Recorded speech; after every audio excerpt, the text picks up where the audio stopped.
आप लेके इसको हिंदू मुस्लिम पे आ जा रहे हैं। आप ये तो ला ही नहीं रहे ना, किसने किया, कब किया, कैसे हुआ। हिंदू मुस्लिम, हिंदू वो कह रहे हैं तो उसमें मुसलमान कहां से आ गया? क्यों आरएसएस बर्बाद करना चाहती है मुसलमान थे? चौहान की सुनिए ना भाई, पृथ्वीराज चौहान पे कुछ तो बोलेंगे। आपका एजेंडा वहीं पर, मेरा एजेंडा। मैं हूं यासर मलिक। इस बार ट्रंप सरकार, वो अमेरिका तो यहीं दिल्ली के करीब में ही है। सुधांशु जी बोल रहे हैं हिंदू और मुस्लिम साथ में रह नहीं सकते। आप मार के खत्म कर दीजिए फिर। सुधांशु जी आपका सवाल है, वो कह रहे हैं। और आप देख रहे हैं अपना YouTube channel YS3 news. ULFA में तमाम हिंदू थे, वो क्या है? बेकार की बात, हिंदू मुसलमान मत कीजिए। आरएसएस की किताबें थोड़ी पढ़ता हूँ मैं, दुनिया की किताबें पढ़ता हूँ, मुझे सारी नॉलेज है।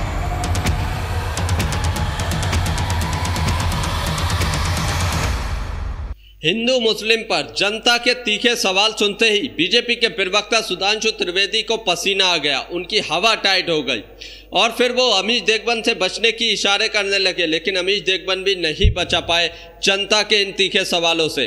आप लोग ये पूरी डिबेट देखकर जाइए। जनता ने भी धज्जियां उड़ाई है, साथ के साथ कांग्रेस के प्रवक्ता आलोक शर्मा ने भी बीजेपी के प्रवक्ता और गोदी मीडिया एंकर अमीश देगबन को एक्सपोज किया, उनके झूठ का पर्दाफाश किया, उनकी धज्जियां उड़ाकर रख दी है। बहुत शानदार डिबेट होने वाली है। कोई भी सवाल पूछा जाता था तो सिर्फ हिंदू मुस्लिम पर ही जवाब दिया जाता था। 1857 पर जवाब दिया जाता था, जिसके बाद जनता ने अच्छी खासी धज्जियां उड़ाई है। एक लड़की ने तो बहुत ज्यादा बहस की इस डिबेट के अंदर बीजेपी के प्रवक्ता से, और गोदी मीडिया एंकर अमीश देगबन की भी धज्जियां उड़ाई गई। साथ के साथ मौलाना अंसार रजा ने भी आरएसएस और बीजेपी के प्रवक्ता को बोलने नहीं दिया है। तो ये डिबेट देखिए। डॉक्टर सुधांशु त्रिवेदी, भगवा बाइज्जत बरी हुआ, आपको लगता है? देखिए, इसको थोड़ा व्यापक परिप्रेक्ष्य में सोचिए। आजादी के बाद से हमारे दिमागों में बात भरी गई, जो सुषमा स्वराज जी ने 13 दिन की सरकार के समय 1996 में कहा था कि इस दिल्ली के लुटियन जोन में आप तब तक इंटेलेक्चुअल नहीं माने जा सकते जब तक आप अपने भारतीय होने पर ग्लानि का अनुभव और हिंदू होने पर शर्म का अनुभव न करें।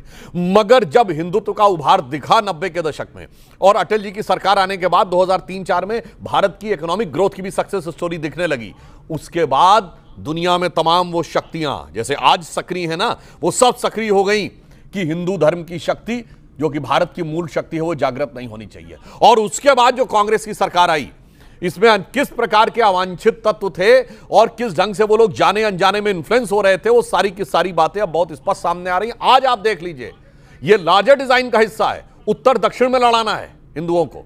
याद है, साउथ वाले कह रहे थे, कर्नाटक के एक मंत्री, कि नॉर्थ वाले कम टैक्स देते, हम ज्यादा टैक्स देते। पत्रकार ने पूछा अलग होना, हाँ जी अलग हो जाना चाहिए। तमिल हिंदी में तो पहले भी होता था, ये तमिल, ये हिंदी मराठी, हिंदी कन्नड़, अब हिंदी बंगला। भाषा में लड़ाना है, प्रांत में लड़ाना है, जात में लड़ाना है। भारत तेरे टुकड़े होंगे इंशाअल्लाह, ऐसे थोड़ी आसानी से ख्वाब साकार होने वाला है।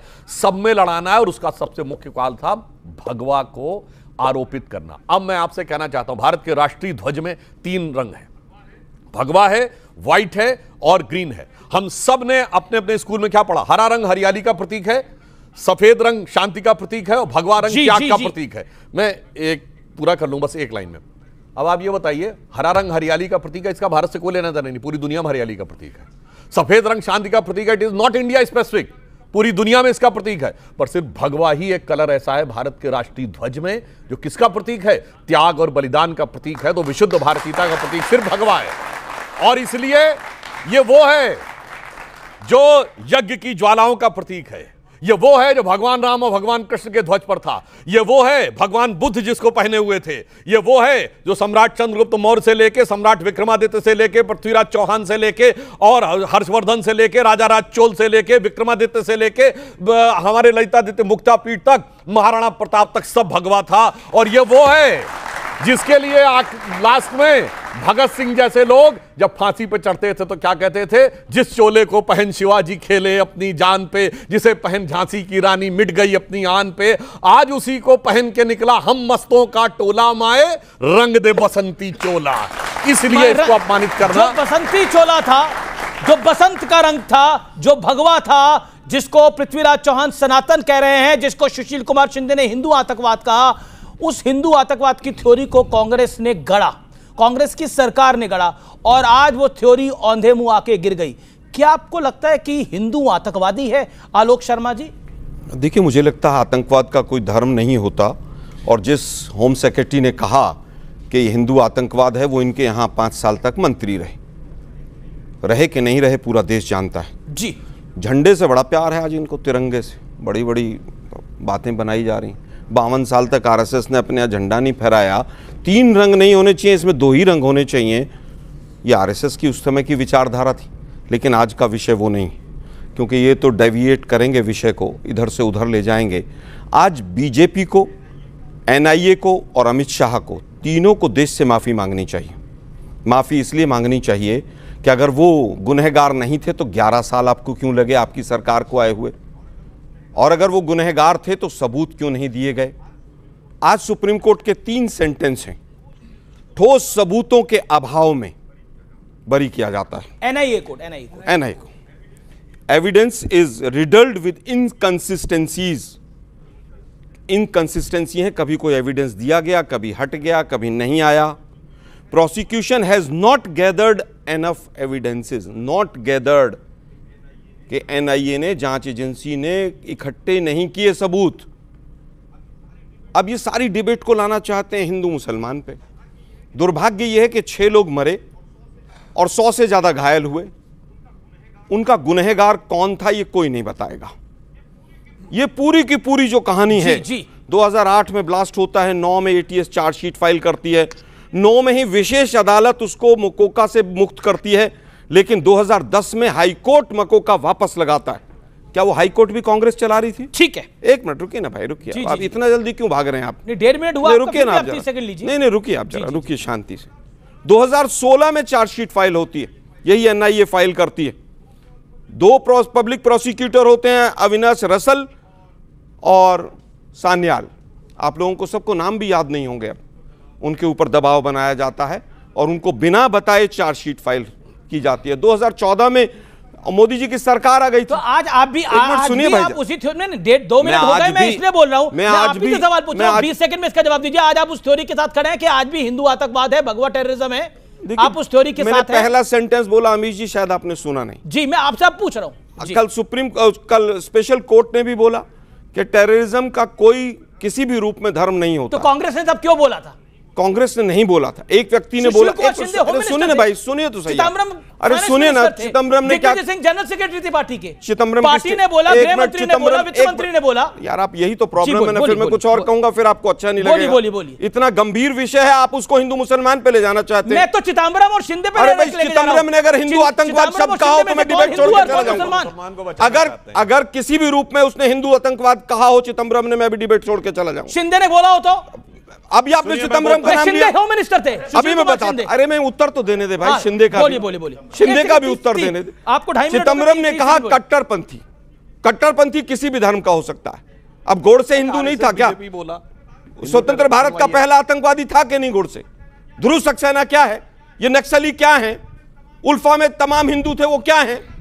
बेकार की बात हिंदू मुसलमान मत कीजिए। बताइए ना, कांग्रेस ने कब? नहीं, बेकार की बात नहीं करा, कांग्रेस ने बोली। कांग्रेस ने इस्लामिक टेररिज्म कब बोला? मुझे तारीख बताइए, समय बताइए और नेता का नाम बताइए। मैं फिर कह रहा हूं, 2018 में आरोप पत्र तय हुए, एनआईए ने पूरा केस कमजोर करके कोर्ट में रख दिया। अपनी ही कोर्ट, खुद ही जांच करनी है, खुद ही लोगों की जांच करनी है, उन्हीं के लोग हैं। अंसार रजा, क्या आपको लगता है कि जिस तरह से अभी डिबेट को पूरा देखकर जाइए आगे, जनता के तीखे सवालों से हवा निकलने वाली सुधांशु त्रिवेदी की और अमीश देशबन को भी आलोक शर्मा एक्सपोज करने वाले हैं। वो थ्योरी पूरी डिमोलिश हो गई। लेफ्ट उसमें कांग्रेस के साथ था। अब आज कहा जा रहा है, चिदम्बरम ने बोला कि आतंकवादी पाकिस्तान से आए थे, इसका प्रूफ क्या है? और सनातनी आतंकी क्यों? ये सब कुछ क्यों? इससे कोई कौम तो खुश नहीं होती। मुझे लग रहा है अमित जी, इन सब चीज़ों का जवाब तो आलोक शर्मा जी देंगे। आपकी राय क्या है? मैं अपनी राय बताता हूं। मुझे पहले एक बात बताइए, हिंदुस्तान में गृह मंत्री का ओहदा बड़ा होता है या कोर्ट का? मैं आपसे एक सवाल करता हूं। कोर्ट का ही। कोर्ट का ना। कोर्ट ने कहा है कि आतंकवाद का कोई धर्म नहीं होता है, और अमित शाह जी ने पार्लियामेंट में एक दिन पहले कहा है कि हिंदू आतंकवादी नहीं हो सकता। दूसरे दिन कोर्ट का फैसला आ गया। इसका मतलब मुझे आप बता दीजिए, डिबेट करेंगे, होती रहती है इसका मतलब मुझे बता दीजिए, पार्लियामेंट में गृह मंत्री ने कहा है, एक दिन पहले बोला, राज्यसभा में बोला, एक मिनट, एक दिन पहले बोला कि हिंदू आतंकवादी नहीं होता, और दूसरे दिन कोर्ट का फैसला आ गया, सारे लोग बरी हो गए। इसका मतलब मुझे बता दीजिए, इसका मतलब क्या है? चिदम्बरम पे आपने कुछ नहीं बोला, मैं अभी कुछ नहीं बोला। मैं बहुत साफ सुथरी बात करता हूं। ठीक है, साफ सुथरी बात बोली और मैं किसी को डिस्टर्ब नहीं करता, बिल्कुल नहीं करते। आपने अपनी टर्न का वेट कोर्ट ने ये बाइज्जत वेट करा। अब आप देखिए 30 सेकंड में जवाब सुन लीजिए। आपने सुधांशु त्रिवेदी जी जब भी कोई बात हमारे मुल्क की आती है तो ये गिनाते हैं पाकिस्तान, सीरिया, फलाना ठिकाना, ये मुल्क की बात नहीं करते। इन्होंने कहा कि साहब लाहौर की मस्जिद में यार पाकिस्तान आतंकी मुल्क है, उसकी क्या आप मिसाल दे रहे हो? वो तो ऑलरेडी आतंकी मुल्क नहीं है, वो तो ऑलरेडी आतंकी मुल्क है। पाकिस्तान से नहीं आता है आतंकी, यहीं के मुसलमान आतंकी हैं। ठीक है ना, कांग्रेस कहती है पाकिस्तान से नहीं आते आतंकी। ये कब कहा कांग्रेस ने? अभी चिदम्बरम ने कहा, क्या कहा? में सबूत दिखाओ कहां से आए पाकिस्तान। तो उसमें मुसलमान कहां से आ गया? तो कहते हैं हिंदुस्तान के। भाई क्यों आरएसएस कूद रही है इस मुल्क में? अरे मुसलमान थे ना, क्यों आरएसएस बर्बाद करना चाहती है इस मुल्क को? भाई क्या चीज क्यों आरएसएस मुल्क को बर्बाद करना कहा कि हिंदुस्तान के मुसलमान थे? सरकार है, मोदी जी है, क्यों आरएसएस अपना झंडा लेकर के चल रही है? भाई तो ना चले झंडा लेकर ये क्यों करेंगे? क्यों आरएसएस क्या है इस मुल्क में? क्या है, कोई संवैधानिक पार्टी है, कोई संवैधानिक ऑर्गेनाइजेशन है, क्या है? आप भी जानते हैं आरएसएस क्या है इस मुल्क के अंदर। नहीं, आपको बताने की आवश्यकता है। दूसरा, अगर आरएसएस के लोगों को तकलीफ हो, ये गरीब नवाज क्या है? एक मिनट भाई, मैंने गरीब मैं नवाज सरकार में दखलंदाजी होगा मुसलमानों के ठेकेदार। मैं दखलंदाजी नहीं करता सरकार में। ठेकेदार मैं मोदी को डायरेक्शन नहीं देता। आपको 70-75 साल हो गए, निकल लो, मैं डायरेक्शन नहीं देता, मैं डायरेक्शन नहीं देता। लेकिन एक मिनट, यही कहा गया ना कि 75 साल के बाद अब आदमी को रिटायर होना चाहिए। क्यों कहा गया? किसके लिए कहा गया? कौन है भाई? आप मस्जिदों में जाकर के इमामों से बात कर रहे हो, जिनके पीछे 2 आदमी नहीं, उनसे जाकर के आप चंदे की बात कर रहे हो। एक मिनट, आप ये बताओ क्यों आरएसएस हर चीज में? अच्छा, कल अभी यस रजिस्टर्ड है, आरएसएस रजिस्टर्ड नहीं है। दूसरा, हम एक बात मानते हैं, जो किसी बेगुनाह की जान ले, वो किसी भी कास्ट का हो, वो आतंकवादी है, वो किसी भी कास्ट का। ठीक है, हो गया अब आपका। अब सुधांशु त्रिवेदी मतलब समझ में आई आपके कि नहीं? आपने तो समझ में आई कि नहीं आई? 30 सेकंड बोलूंगा, नहीं समझ में आई कि नहीं आई? बोल लिया। हमने क्या कहा? गलत कहा या सही? लगा दिए। गलत कहा या सही? अब वो तो बताएंगे वो सुधांशु त्रिवेदी। सुनिए, बिल्कुल सही कहा आपने। ठीक है, इनके लिए ताली बजा बजा के इनका सत्यानाश करा रहे हैं आप। बता रहा हूं मैं ओके वो आपकी ताली लेना भी नहीं चाहते, ना आपकी गाली लेना चाहते हैं, ना ताली लेना चाहते हैं। बस बता दूं मैं आपको। ओके संक्षेप में पहले मौलाना साहब को बड़ा एतराज था कि हम बाहर क्यों चले जाते हैं। गृह मंत्री की बात को कोट करा उन्होंने जो राज्यसभा में उसी दोनों बात का जवाब देता हूं, पहले इसका और फिर गृह मंत्री जी ने जो कहा धर्म आतंकवाद वाली बात पे। देखिए साहब, अभी परसों ही सोनिया गांधी जी ने आर्टिकल लिखा गाजा पे, तो गाजा को लेके छाती पीटी जाती, गाजा शायद हिंदुस्तान में है। जय फिलिस्तीन का बैग लेके आया, जब बोला जाता हो जय फिलिस्तीन का बैग लेके आया जाता, वो तो हिंदुस्तान में है। हमास के लिए बुरहानपुर मध्य प्रदेश से लेके केरल तक नारे लगाए जाते हैं, हमास तो हिंदुस्तान में है। और हिजबुल्लाह को लेकर कश्मीर से लेके लखनऊ से लेके और हैदराबाद तक नारेबाजी की जाती है, हिजबुल्लाह तो हिंदुस्तान में है। फिलिस्तीन को लेके सीडब्ल्यूसी प्रकाशित करती है, अपना प्रस्ताव पारित करती है, वो हिंदुस्तान में है। मेरे भाई कौन जोड़ता है जाके बाहर से? कौन जोड़ता है? हम नहीं जोड़ रहे हैं। अब एक बात और भी मैं कहना चाहता हूं, सुनिए सर, अब नहीं बोलूंगा अब मैं बताता हूं जो इन्होंने कहा, गृह मंत्री ने बिल्कुल सही कहा, आतंकवाद का धर्म नहीं होता। बिल्कुल, जो धर्म है, ये नहीं कहा कि किसी धर्म का आतंकवाद नहीं होता, उन्होंने कहा हिंदू आतंकवाद नहीं होता। ठीक है, नहीं, ऐसा नहीं कोर्ट ने कहा है। सुधांशु जी बोले बिल्कुल। अब फिर बोलिए। भाई साहब अच्छी तरीके से सुनिए, मौलाना साहब जी जरा गौर फरमाइए। बिल्कुल सही बात है, धर्म एक ही है और धर्म में आतंकवाद नहीं होता, मजहब में आतंकवाद होता है। इसीलिए मैं बताना चाहता हूं, सुनिए, आज ये क्या बात हुई यार? एक मिनट, ये क्या बात हुई? नहीं, ये क्या बात हुई? ये क्या बात हुई? आपके सामने हुई? मेरे को क्या बोल रहे हैं? नहीं, मजहब में आतंकवाद होता, धर्म में आतंकवाद होता है। ये क्या बात हुई यार? मजहब क्या होता है? मजहब धर्म क्या होता है? मजहब और धर्म क्या होता है? मजहब और धर्म क्या होता है? आप समझे हो? बताइए मजहब और धर्म क्या होता है? मजहब वो होता है हाँ। जो कहे कि मेरी बात नहीं मानी तो सर तन से जुदा। गलत। धर्म वो होता है जो कहता है सर्वे भवन्तु सुखिनः सर्वे सन्तु निरामयाः। इसका मतलब ही मजहब का नहीं है। मजहब में सर तन से जुदा कहां से आ गया? अब आप देखिए, अब आपने बोला, ये कहां से आ गया? आपके सामने आया, मुझे क्या बोल रहे हैं? हमने कहा था कि आपकी बात ट्रम्प सरकार, हमने कहा था क्या? अब आप ट्रम्प पे चले गए, हमने कहा था अब आप ट्रम्प पे चले गए, फिर यूगोस्लाविया चले जाएंगे। लेकिन बड़ी खबर आ रही है, आलोक शर्मा, अभी तक था आप और लेफ्ट जो हिंदू आतंकवाद की थ्योरी गढ़ी उसमें माफी मांगेंगे, लेकिन अब सनातन आतंकवाद है। ये सब सनातनी है या आतंकवादी है क्या? एजेंडा है ना। बोलिए, ये पृथ्वीराज चौहान का बयान है। पूरे शो में हिंदू मुसलमान की बात होगी और कुछ नहीं होगा। ये नहीं होगी भाई वो 6 लोग जो मरे उसका एक्यूज्ड कौन था, इस पर कोई चर्चा नहीं करेगा। एक मिनट रुक जाओ ना भाई, आपके बीच में ट्रेन ब्लास्ट यार आप रुक जाओ ना भाई जरा। दोनों साथ ही साथ आए जज में। फिलिस्तीन कहाँ है, वो कहाँ है? फिलिस्तीन तो आपके CWC के रिजोल्यूशन में है, कांग्रेस के रिजोल्यूशन में है, विवेक शांति राहुल सोनिया के ट्वीट में है।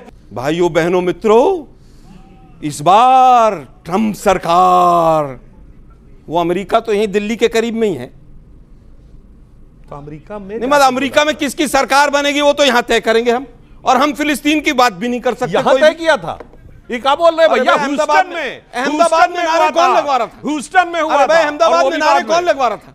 100 करोड़ रुपए टैक्स पेयर्स का पैसा खर्च करके वहां पर ट्रंप अपने फूफा को बुला के, आज एक मिनट रुकिए ना, अंसार जी रुकिए ना, अंसार जी रुकिए ना जरा। जी जनाब, जी जनाब। पूजा भी हो रही थी, नमाज तो आप भी पढ़ी। अरे भाई सुनिए ना भाई, नमाज तो आपने भी पढ़ी थी। अरे भाई सुनिए ना, उनका पढ़ी थी आपने, उनका अधिकार है नमाज पढ़ना।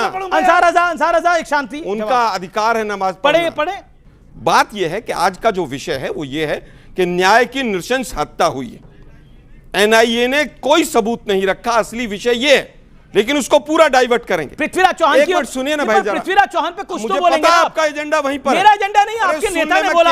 आपका नेता क्या बीजेपी के एजेंडा को बोल रहा है? केस की बात कर रहा हूं मैं, पृथ्वीराज चौहान की बात। जिस केस के अंदर 23 गवाह हॉस्टाइल हो गए हों और 30 गवाहों की मौत हो गई हो, उसको आप यहां डिफेंड करने के लिए खड़े हुए हैं। 30 मौतें हुई हैं, RSS के एक प्रचारक की मौत हुई क्योंकि उसके पास सबूत थे। अरे यही तो एजेंडा था, जो हॉस्टाइल इसलिए हो गया क्योंकि उन पे जबरदस्ती दबाव बना के उनसे बयान लिए गए, वो बदल गए अपना बयान देने से। 2008 में सोनिया गांधी जी ने कहा था टेररिज्म का कोई रिलीजन नहीं होता है।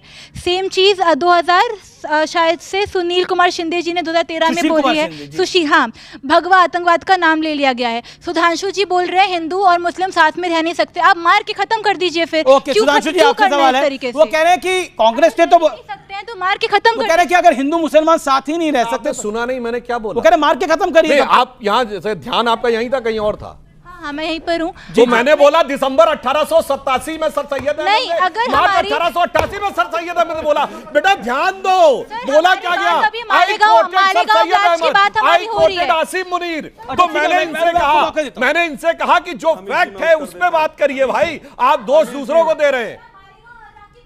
मालेगांव ब्लास्ट की बात अभी हो रही है, आप लेके इसको हिंदू मुस्लिम पे आ जा रहे हैं। आप ये तो लाइन नहीं रहे ना, किसने किया, कब किया, कैसे हुआ। हिंदू मुस्लिम, हिंदू वो कह रहे हैं कि बीजेपी हिंदू मुसलमान करिए। जवाब अब मैं बीजेपी हिंदू मुस्लिम बताते हैं। अच्छा ठीक है, क्या आपका RSS से भी सवाल है? ये कह रहे हैं कि इनको अभी इन्होंने बोला कि मुस्लिम है तो आतंकवाद हो रहा है। ओके, इन्होंने ऐसा नहीं बोला शायद। मैंने क्या कहा? ये सुधांशु जी भाई आपके दिमाग बीजेपी और RSS से सवाल है। एक सेकंड, नहीं अमीश से सवाल है। ओके विवेक आप ऑडियंस है क्या? ऑडियंस का सवाल है ना, उनको जवाब दे दीजिए। ओके जवाब दीजिए। मेरे साथ मैंने ये कहा कि कांग्रेस कहती है कि पाकिस्तान से नहीं आए आतंकवादी, जो देश के मुसलमान हैं वही आतंकवादी है। मैंने कहा देश के मुसलमानों को क्यों बदनाम करते हो? ओके अंसार रज़ा, मैं आपको मौका दे रहा हूं। नहीं, मौका मत दीजिए। हाँ बोलिए। मौका दीजिए आप बीजेपी को। हम लोगों तो खाली आपने स्टैचू बना करके बैठा दिया। क्या बात कर रहे हैं आप? तब से बोल रहे हैं और क्या स्टैचू बना के बैठे हुए हैं? बड़ी बात सुधांशु त्रिवेदी जी ने कही कि आसिम मुनीर ने ये कहा कि टू नेशन थ्योरी, मुसलमान एक साथ है ना। अभी इन्होंने कहा ना उसी आलोक जी एक मिनट, ये तो आप ही की तरफ है, इनको तो बोलने दीजिए। मैं अपने मुल्क की तरफ हूं, मेरी बात सुन लीजिए। जिस आसिफ मुनीर का ये बार बार जिक्र करते हैं, उसी आसिफ मुनीर को ट्रंप ने अपनी टेबल पे बिठा करके नाश्ता कराया। उसी ट्रंप ने जिसके लिए नारा लगाया, अब की बार ट्रंप सरकार, अब की बार ट्रंप सरकार। क्यों भाई उसकी टेबल पे बैठने दिया?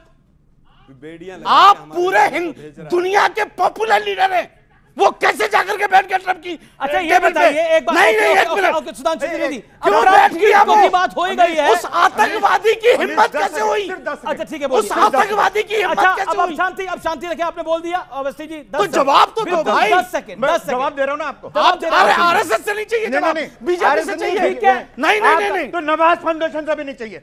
बात ये कोई बात हुई यार? अभी पिछले 10 साल से लगातार ये कहा जाता रहा है कि चीन ने हमारी जमीन पर कब्जा कर लिया।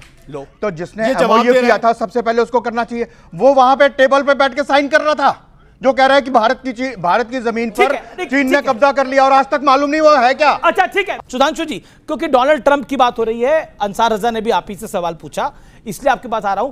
क्या आपको लगता है डोनाल्ड ट्रंप ने आपको मुश्किल में डाल दिया है? और जो कांग्रेस आरोप लगा रही थी कि पाकिस्तान के साथ जो सीज फायर हुआ है उसमें डोनाल्ड ट्रंप का हाथ है, क्या अब तो डील भी साइन नहीं हो पाई है?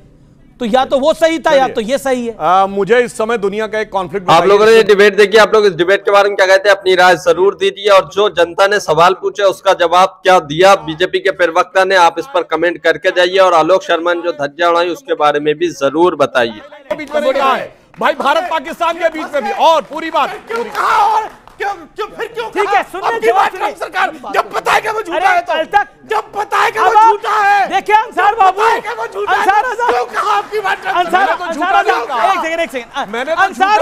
एक सेकंड, अंसार रजा कल तक इस्लामिक मामलों के जानकार थे, पॉलिटिकल मामलों के जानकार थे, अब इकोनॉमिक और इंटरनेशनल मामलों के भी जानकार हो गए हैं। अरे सर, मैं आरएसएस की किताबें थोड़ी पढ़ता हूं, मैं दुनिया की किताबें पढ़ता हूं, मुझे सारी नॉलेज है। अरे अब आप चिल्लाइए मत, अब नहीं चिल्ला रहे सर, और सुनिए, और जो मौलाना साहब का इल्जाम है, ये तो इल्जाम कितना हसीन है सर। इल्जाम वो आपके ऊपर क्या इल्जाम? मेरे भाई हैं आप सर, अपने कैसी बात करते हैं, अपने टर्न पे। दूसरी सुनिए, ये कह रहे हैं कि मोदी जी ने जाकर वहां पर ट्रंप की सरकार बनवा दी।